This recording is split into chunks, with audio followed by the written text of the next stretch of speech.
weltanike jamia takwa khairia weltanike jamia e weltanike musidɓe men aramɓe adiɓe arde e leydi ɗo fuɗɗi jalnude dogga ɗi deftere Allah ne subhanahu wa ta'ala jeeya e maɓɓe yo Allah yurmo yaafo salama juuta gasa ɓenɗon ha ɗo feroɓe ɗon tako ɗon fota ɓoddi tako ɗon ɗanɗi maharama gasa ɓe adi on e tele ɗo ute possible noon ɓay qur'an o wi walladina jaahu min ba'dihim yaquluna rabbana ighfir lana wa li ikhwanina alladhina sabaquna bil iman ma kulli firana. Donc l'islam ko continuité fuɗɗinoke iwi fewno pemme en adama wi ñamde Allah subhanahu wa ta'ala wino fakulna tikko mima jamia tippe aljanna on fo mom fa imma yati annakum minni hudan e on hudan mo Allah fandi ɗon ɓawo pemmen en adama enen ha o tippati ka deydi ko l'islam on Allah conseil ɗum joggi aka fewndi ko portojo télémasin programme aduna o si wona hara ko lugginiɓe ka dina ɓe jangi ha mutoyi ko ɓen ɗon woni kala moftoɓe portoɓe fii ko wonno aduna o tourni mais ɓe lugginaki e mum ɓen ka nder diina ɓen ha faami heɓi gandal ngal haray si ɓen ala haray ko portojo ɓuuri en andude ko anna to kanko wii personnalité ko ɗiɗi personnalité physique et personnalité morale. Personnalité physique ko neɗɗo on enen. Personnalité morale association. Ko association ko société ko jam'iya wiyete personnalité morale. Personnalité physique no maaya kono personnalité morale maaya par ce que duuɓi ko personnalité morale waɗante ka saria ka droit duuɓi capanɗe jeenayi e jeenayi ko ɗum ɗo woni duuɓi jam'iya darte kaydi jam'iya mum ɓaɗo ko iwri kon ka ministére de l' intérieur ɗumal mon ɓa ɗum alay ko duuɓi capanɗe jeenayi jeenayi ko waɗalako ɗon ko renouvelleteɗi yandi sincuɓɓe mum tawataaɓe on noon aray ɗum on par ce que boobo sincata ndeno since haray ko moyi sincuɓe goni ɓe heɓa duuɓi arayɓe wi ko sappo e joyi si ɓe heɓa hakki ɗi association joni noon duuɓi sappo e joyi si watti ke duuɓi capanɗe jeenayi jeenayi aray on ɗigno ɗon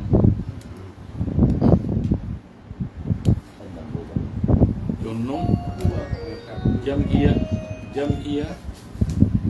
jam'iya alaka son on tawa ɗo e sikkeɓe jam'iya naɓiten e woɓɓe ɗo ten ɓe wattinoyen ɗo ten kadi woɓɓe ko wattine on ala jam'iya on ɗum waɗi yimɓe ɗo huti haqqille moƴƴa ono ɓe sukaɓe wattani hakkille moni wonte conséquence ɗo andi qouran o wiya ya ayuha nnas duriba masalum fastami'u lahu naɓe haray qouran o yotta kon fo jantitaki kono si Allah wi ngal misal ɗo miɗo fana on janto ngal hana misal ngal ɗo donc qouran on ɗo daali misal wiyama jenditega ko moni wolde ɗo kon komi ukkiti ɗo kon ko fi yoga e musidɓe mais wiyoɓe wonnama jam'iya ko ɓida hande min sukaɓe ɓe hakkude men ga ɓen sukaɓe hande ɓe hakkude men ga eɓe jogui ɗuɗe maɓɓe eɓe ƴannude so ɓe fotti emo alda e programme maɓɓe ɓe yurta kon presque juuɗe ɗo ko ɓen wi wonnama jam'iya ko ɓida ko hisbiya ko ɗum ɗo mbaɗo e donc e hara l'islam o wiyete jam'iya ko structure organisation ko juɓɓudi oɗo l'islam e hoɗum makko ko structure ko organisation ko juɓɓudi o mari tugade makko ɗen on mari principe koye ɗum ɗo woni ko fof basa ko ɗum ɗo wonata naata nder toon si jambiya créama ɗo sartiji ala kono ɗignade daga jambiya wonata kadi sam ko ni tuma jowo ɗi bor tawi ko anduje maɓɓe ɗen barki ɓe janngade ɓe yaali hay ɓe annda hay hunde kadi no yiirɗa ɓe kadi sa yiɓe sa mari hakkille tawi ɓeɗo hay hunde annda hay mbaadi maɓɓe ni no ɓe wayno no ɓe yaalata joni ɗo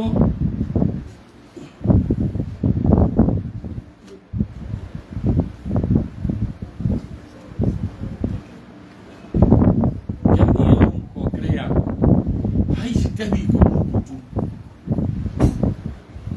jamiyatu taqwa khayri ko sincako haysi tawi hay hunde ha hande tumbondiraka bayana waɗa ha hande harani jamiyatu taqwa khayri sinca bayana waɗa hinde wotel goɗɗo jannaka harka hayde wotel ha ko ɗum ɗo tum ko ɓe sukaɓe ɗo waɗi ɗo kon koɓe créé ɗo ko aliyatima tambite fi muɗum ɓe heɓanoɓe jangira ɓe heɓanoɓe wuurira hara ko aliyatimajo gooto pet jente moƴƴa ko woni wonde dental mo ngalo noon ɓe sukaɓe ɗo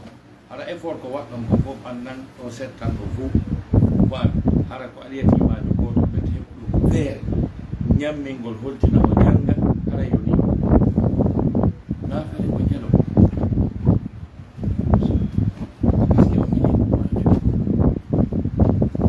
رأيت الذي يكذب بالدين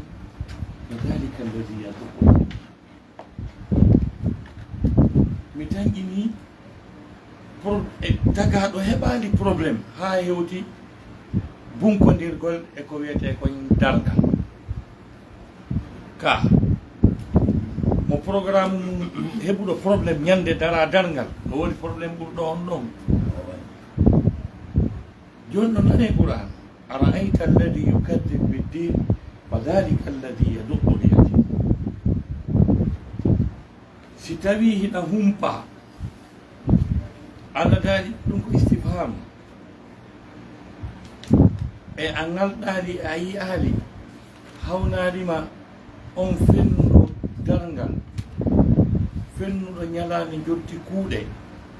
fennuɗo laatara siɗa humpa on fadhalika alladi yaduqu lyatim ko on mono gufa alyatim mono lorra alyatim mono tampina alyatim ndaare golle action sociale joggodiri ke aqida par ce que darngal ko aqida ko par ce que so landama aqida ko wiyete fanno aqida on ko arkanu al iman sitta wiyete aqida fanano mo yahay ko liyatto da usuluddin jamiatul islamia ko ton iɗum ko ton ɗum janggoyte gandal aqida ngal fof hingal moobi e tugale limanu en jeego ɗum no wiyete aqida ko ɗum ɗo wiyete usulu din andi usulu feƴƴo no woodi usulu din no woodi ko wiyete usulu din ko arkan al iman a sitta ko on fannu ɗo wiyete fannu aqida on fof joni noon arkanul iman tugale limanu ɗen jeego na gongal e majje wa an tuɓɓina naafi gonɗingol ñalande sakkitire ɗen nano tawa toon joni noon ñammingol alyatima danko alyatima c'est une action sociale mais kono joguindirama e finde e aqida on tigi no a zakka ƴettugol zakka o kora ko action sociale c'est une lutte contre la pauvreté Allah dali fa waylul lil mushrikin alladina la yu'tuna zakat ko aya goy kadi nono jangande ɗon donc ko holɗugol ɗon action sociale ɗin hiɗi woni très important nodditiɓe e diina wi hino ka diina ko kamɓe woni jokkuɓe diina kan tigi tigi ndenna bo waɗatake ɓe yiye sakko ɓe nerda goɗɗum peera waɗatake ɓe yiye sakko ɓe naɓa goɗɗum fatunde waɗatake ɓe yiye cuuɗi sumata ɓe yiye fi juulirde nangetake ɓe yiye labtaneji wiyatake yo fitte e wonkite ɓe yiye alyatima wiyatake wallite ɓe yiye ko honto diina ɓeɗo kam woni ɓe ko ɓe homɓe kono ɓe faami e l'islam faami donc min on haray min mi félicité ɗeɗo golle mi félicité haqqille amir on yaajuɗe ɗe par ce que haqqille yaajuɗe go'o ɗimmum ɗum kañum kadi e laaɓugol reedu e yiɗugol yo dina kam marsu par ce que ɓe détaché autorité maɓɓe on ɓe waɗi on ɓe jonni on in autonomie minen telema sengo ko administration ka politique minen anndi kon ɗum ɗum wiɗi par ce que jonno ƴettugol laamu mum responsabilité mum wawi waɗa détachement créé une autonomie ka nder laamu mum tigi tigi yahe géron yahe ndaron ko wawaton wadde ko naɓirta jamiya on yeeso ko laaɓal maɓɓe reedu e yahnugol maɓɓe hakkille ko ɗum woni ɗum par ce que autonomie maɓɓe on ɗo jooɗi moƴƴa ino wawi ko woɓɓe goo no wawi peesindirde e imara on tigi si tawi ɗo joni wi ko mampinito kon daaluwal kala no wawi mbuuɗi no wawi iwde ga yaa toon heeɓi doole goyi télémacin o ko politique haray no wurɓini seeɗa fijullere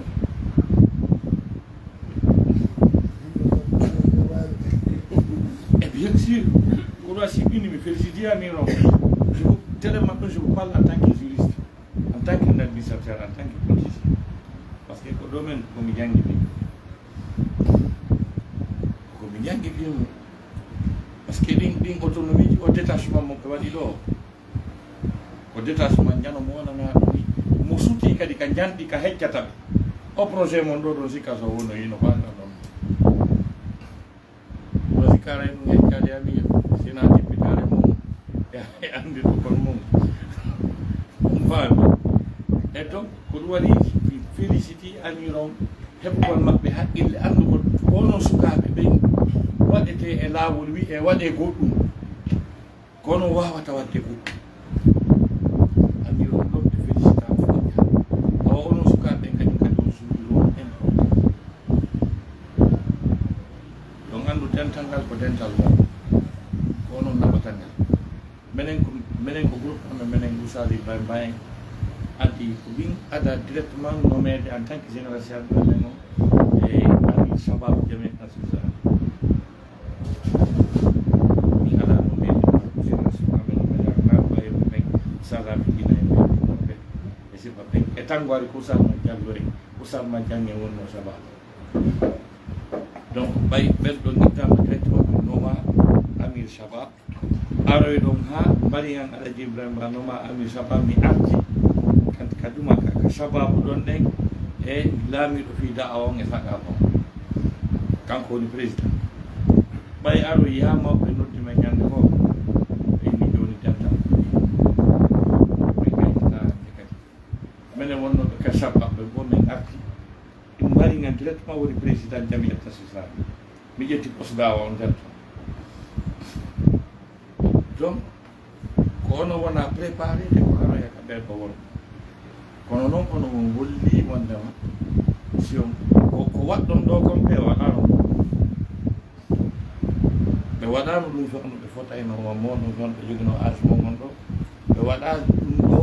directement waɗugol ɗum ɗo télémacin o ka ariyatima wawa collecte ɓe fonji ɗon wawa wallitade projet wona sika mais kono ko noon yelora dare ɗo min e pay ko ganduɗum ceerno Sall min na ceerno beti abdoullah no way baba noon gata woni min ni fof nomi jogino age gonɗa ɗo a hewɗa ɗo min a ñonta kono ko ɗum ɗo yeeɗa ka ko ɗum ɗo yeeɗa onon kadi ɗon wonɗo yalde ni aro yoɓɓe taway ɓe kelɗa e ɓuuri o ko par ce que ko batte mon ko expérience mon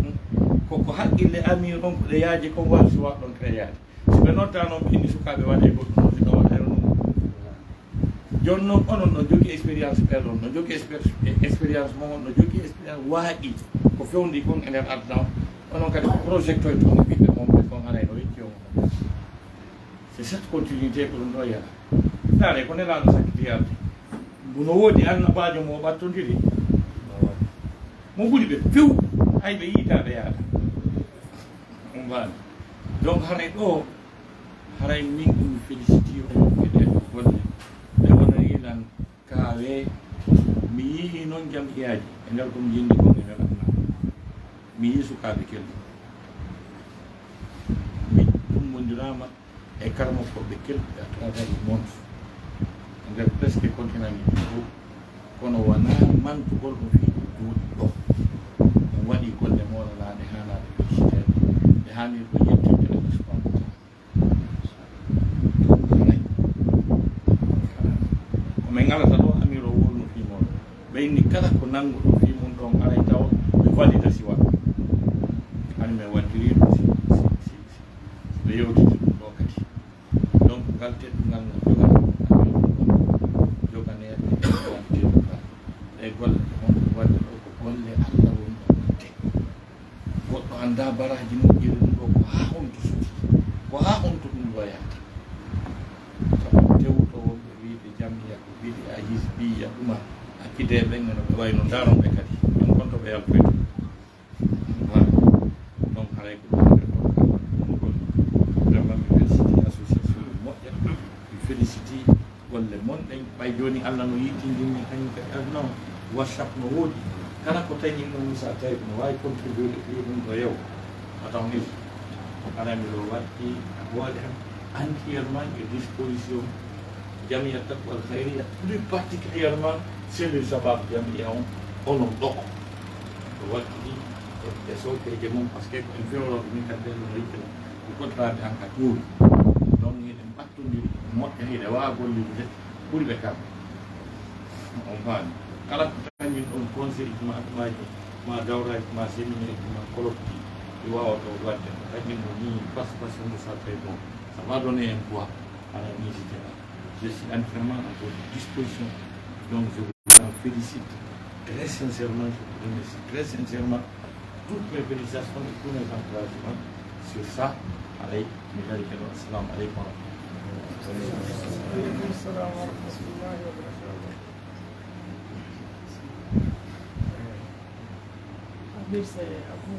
Alhamdulillah Rabbil Alamin, salatu wassalamu ala rasulillah. Assalamu alaikum.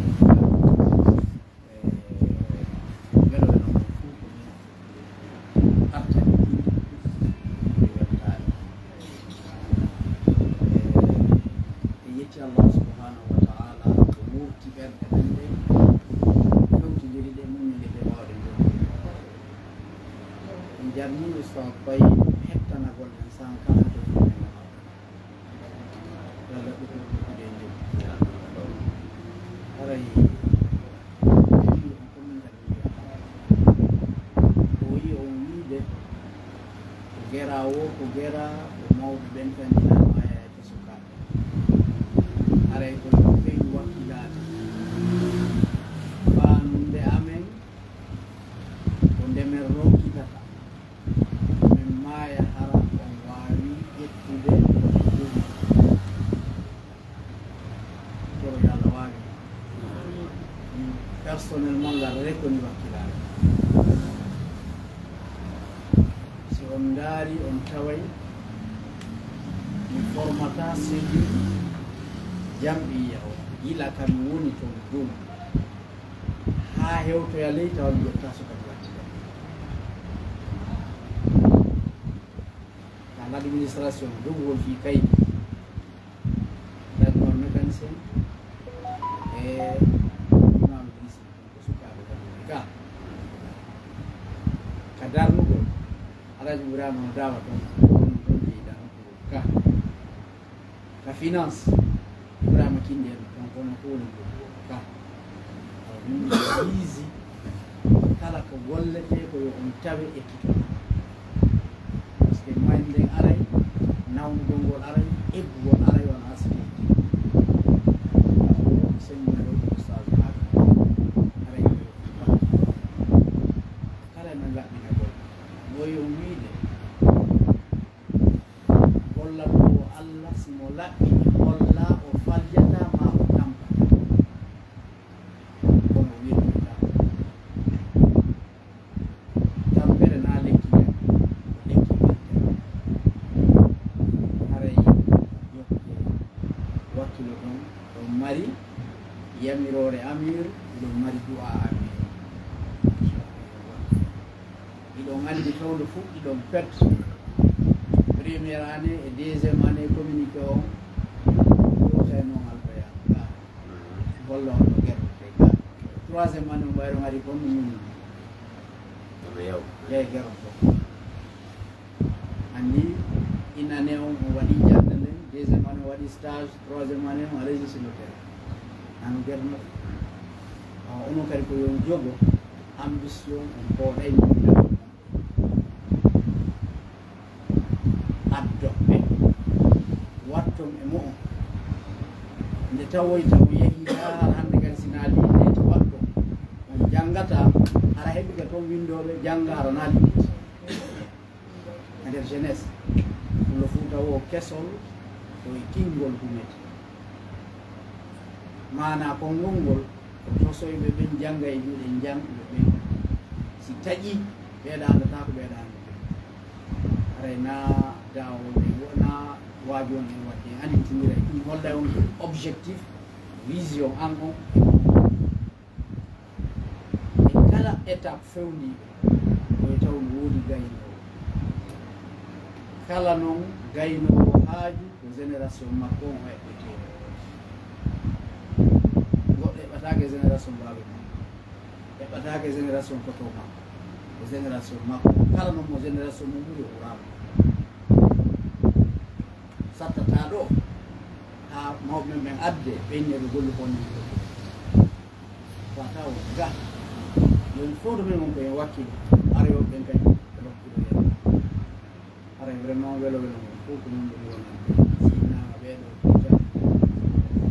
farɗo san dental ngal ardiɗa a jonniɓe pouvoir ɓe yewɓe waɗa ɓe waɗi tawi taɗe golle ɓe woni e wadde yahay ha tawa on tummodira e nder lewru taw on addi wano ko cotisant fi ko sooda 20 tonnes de ciment golla waɗi ko ɗum jogori ta hande vision ko sodugol teere darna fi yettugol allah aɗa e yitti allahu subhanahu wa taala allah ɓeyɗi fof mi ɗiwol ɓerde men wawi wakkilade laɓɓini en torikema kala gollal ngal gollirɗen fi makko yo yiɓiro ngal adjan ta o accude en hoore men ha yeeɓe ɓeyde kono ardoyi e moƴƴere nden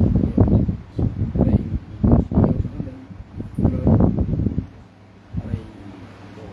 ɓeydgol kuweltanaɗe ɓeydangol sa tawi ɓe anndi hoɓɓe wonɓe ko honno woni golli aray sa yewtunomin yewtere hakkirande ɗo ma kam men ɗo hitande go kadi mi seeni wiɗon ta onon ɗo yiwɗo hoore mon yawa ɗon hoore mon ha goɗɗo yiwa e nokku goo ara ƴetta toon ko jogi ɗon komi joni noon yawita ɗon hoore mon awa ko ɗum mi falama kala arɗo sorne tawi wi ko wayn kunta fawwan walisal qalb lam fattoyinaw kono ɗo e on tigi jonne responsabilité taw jarri ba tawama arande makko nden ko gollangol allah arande makko nden gollangol allah si en jarriɓe komo yer ko haqqille tagaɗo jarrigoto on en jaɓi ɗum ɓe wawimo habdude responsabilité sina responsabilité ji to ɗum mo kala e jogo ka jonnaɗo sornoyɓe ɓen golla so tawi ɓe haala mum en yiƴinole kadi fof en andi en wuriɓe ko ka aray allah dandi en bone mum kayri mo yurma dental ngal mo yurma en golle ɗen ari gora are gora ɗo e manɗum ɓeyda ma ko yewti ɗo ko ma goɗɗo fof no wawi ɓeydude aray ɓeɗanade salamu aleykum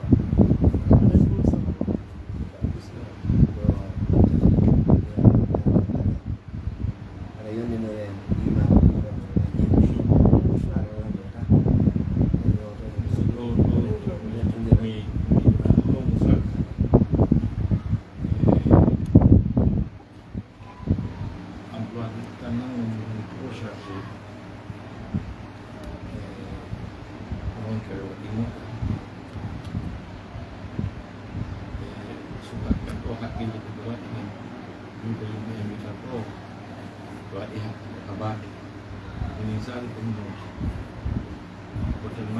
tawi woni motivé e golle ɗe tawi ɓe ɗen programme maɓɓe on jejjintinina rompere nde wuro sa ɗum ene wiya ko ɗum donc en yehino ɗo en ngari ɗo e ndeer ina tigi ɗum ta kala mari kon o ɗum ko weltare monnade wonani kala neɗɗo mo tawata gollal l'islam so yingal kangal avance wonanani mo welo welo ala ngatto jimano ma ɗum ko ɓenɗa yiɗa mi wi nafi jagal police النفاق الاعتقادي والنفاق العملي dengan dinamna yang untuk beri kita jelaskan untuk tinggi jika berat nafia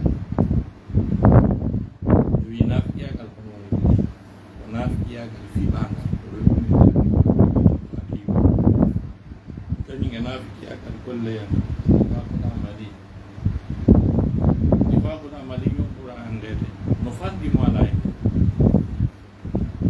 no fandi mo alay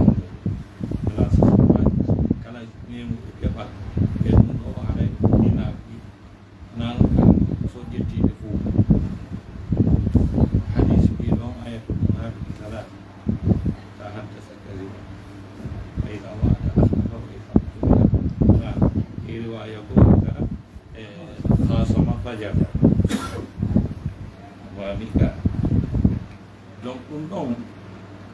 ganna wiyagal ɗon o fandi julɓe ɓe mo ala keɓuɗi mum tawa on tigi fuɗɗo woola ha kayi ala o fenaali ma ɗum o halfine dirta seeɗa ma ɗum o weñjode tam wandi waɗa gonga hono hersa wiwgol mi ala gonga o sonka o ñaga ɗon ha donc ma ɗum o foda o ɗum ɗon ko hara inchallah waɗa nani 14 heures on ko gasi ɗon en fotti koye 14 heures haɗa yandi ta goto leytu o jooɗo hay 14 heures ka wiya ɗon nagde maɗuɗana mo mbiyano lotoɗo maɗa 14 heures tawata ɗon haɗa o yewti o fewn ɗon o wiyata yo looto o looto ha gasa o yilto o ara ta andi o leeti o daro kam o ɓeyda ɗum kañum kadi embouteillage andine walla onan ɗon andude yewti vraiment en no futti on nifaako ɗon ko bakkato kono na on nifaako woni ɓittande est ce que on faami fi kala patron o wi ayatul naafiki salasa ko mbande naafiki o tati nelaaɗo sifi ɗum ɗon kono on sifa ɗon on naafiƴiyagal ɗon ko sifol bakkato na on ɗon naafiƴiyagal woni naafiƴiyagal ngal qur'ana wingal ka conseillide jarnama ngal ɗon naafiƴiyagal wiyete annifaqul i'tiqadi o naafiƴiyagal fiɓagal honɗum woni ngal ɗon ko neɗɗo mo tawata ka nder ɓernde makko nder ga ko gefer o feññina l'islam on ka yaasi taw mo jaɓi ko gefer o feññina l'islam on ka yaasi ɓe wi ko honno on tigi andirta ko ɗum honno andirta ko a on tigi on ɗon anna jegal ɗumgal ɓurɓinaani ko si tawi o progrès dina kan heɓi progrès ɓantiki sifa ɗum ɗo mi tawe ɗum ɗo mi seytina si tawi dina kan heɓi défaite mi welto haray woni ɓeeɗa ɓe Allah wi ɓe ɓe Allah yewti fi mum ɓen ka suratu tawba par ce que qur'ana fof ko naafiki ɓura yewte fi muɗum ko suratu nisa on naafiki ɓura yewte suratu naafiki wona ɓeni sura sura ko juuta donc ko projet ɓe tout seeɗa jikko e ma kono taw yewti fi maɓɓe ɗum ko pensiti suratu nisa e suratu tawba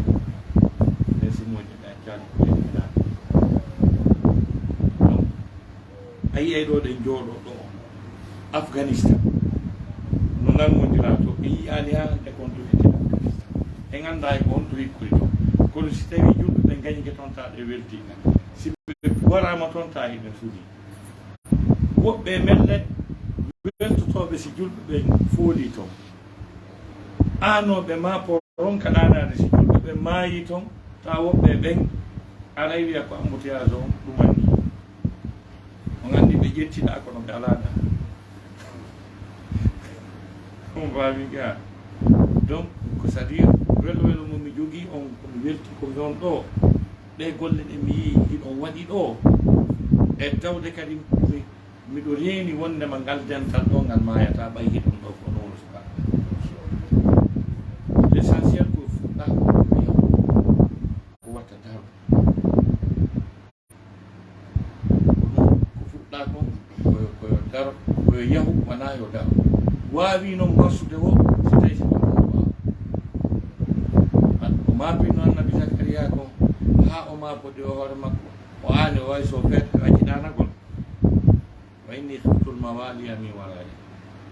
simi feƴƴi omoron non mapino simi feƴƴimi omoron en mari probléme ji ɗiɗi gogo on omoronno to sago makko kankara ka nder suudu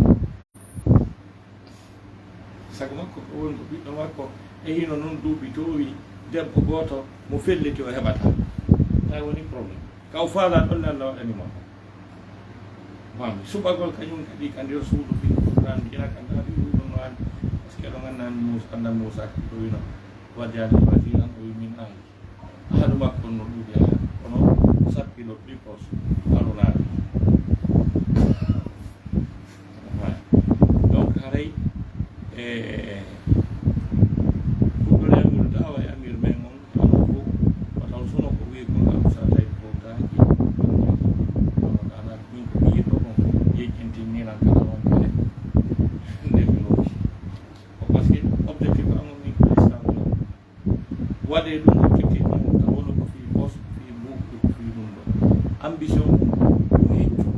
ɗon hecci aduna e woni hoore Allah ɗum waɗe hoore mon ko ɗum yettinoɓe par ce que tawi heɓe wuli ɓe eji ɓe ɗumanni wini jokkite responsabilité o haysi ko hombo de ari yo gollitu ha andon ko hombo si jonnomo ɗum yanan onon kattam suusiste hoore moɗon hiɗon gayna on waɗi preuve hiɗon gayna wat komi waajoto on koyo yiɗinir hakkudeji mon teddodiro laaɓodiro accidiran walla o ɗan ɗon sifino ɓeya kon ha kuuli Muhammadun Rasulullah walladina ma'ahu ashiddau ala al-kuffari ruhamau bainahum ɗen ayeji ɗiwi kadi fuɗɗi ha kadi lannoy ɗon termuji ɗi patron on employé ɗi fof ko siha mubala ko siha mubala ashiddau ko siha mubala ruhamau tan wawno wiide yatarahamuna kono ruhamau ko siha mubala rukka an sujjadan ko siha mubala ko ɗum wonnoɓe ɓayɓe woni ruhama baynahum tawi kadi objectif on fof kañum kadi tawi ko Allah ɓe faala ihlas no woodi honno yabtahuna fadlan min Allahi wa ridwana so tawi ko ɗum wonno ɗaɓɓude on haɓatagoyi kono so tawi mo kala e mum koyo yiye koyo wiye ko kanko wowlata kanko ɓuuri jogagol gandal ko heeɓi kon ko kanko heɓata haray programme Allah o yaltinerɗo yaata Allah lanke e ɗum nde wote gollangol gollangol al amalul islami dokkel batiya kangen ɓen kala mo koɓe waɗo muslimin ɓen adi wallinde programme ɗuman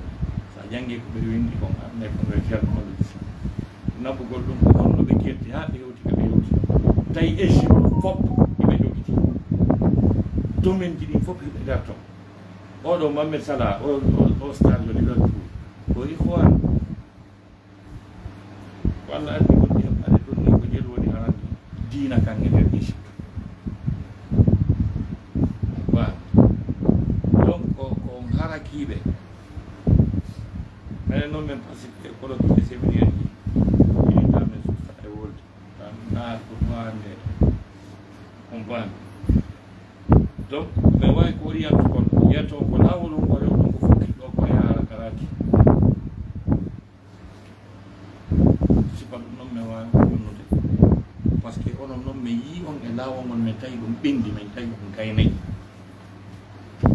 on espoir amen est ce que on faama donc haray ko ɗum woni tan haray acce hakke ko welo wel saɗin mi yejjiti noon kede hannde o tawi komi tawi on e golle monanaɗe golle abaɗe haray jam yiya on doctoremo ƴakkirɗe men ko Allah addata financement ji Allah naɓata ɗum ɓurana yoman nasru illa min indillah kala alaka goɗɗo foolira o witinaka makko yo woman nasru illa min indillah ñande on aya tippi a yefata ɓen no préparé hay kala ko wiyete zarde combawal e misilwal e effectif ɓay ko badron haɗa heferaɓe ko ɓe jeelo julɓe men ko ɓe jeelo kañum e muyji ɗin kadi e piiji ɗin ɓe préparé ha hatti Allah tawi pas frappé ɓe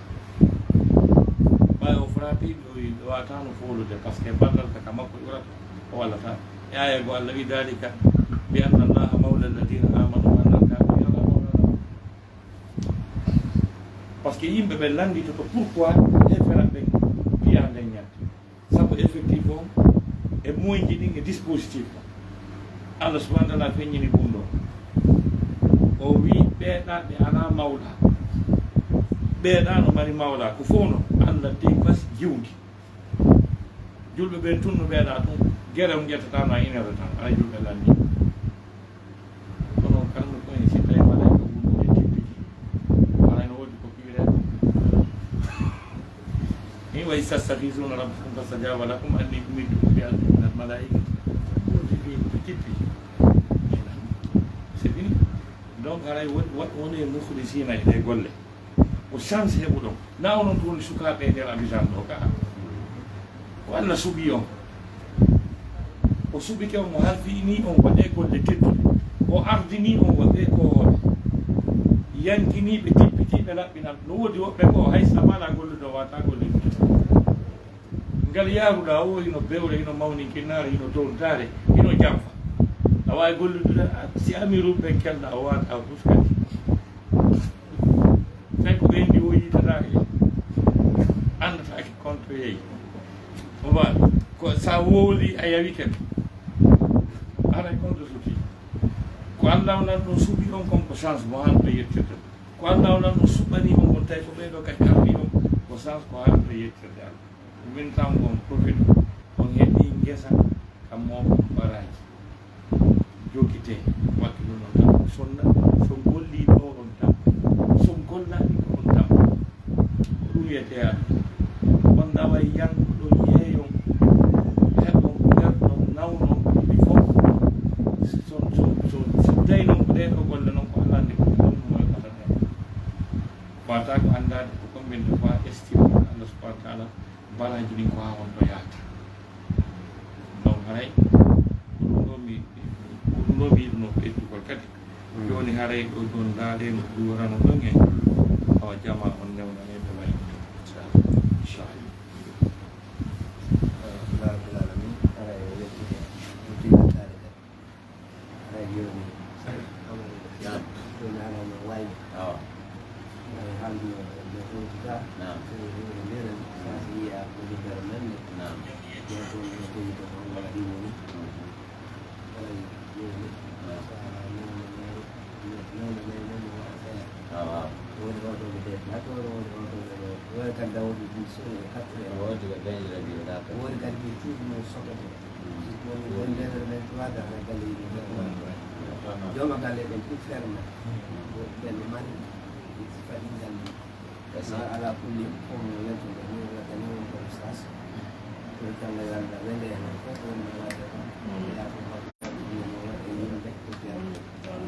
so waɗa barki e activité ji waɗi ɗum sabbu e yaako makko matiére d'ardiade na ko yi noon e ma ko wowde inchallah assalamu aleykum Inchallah,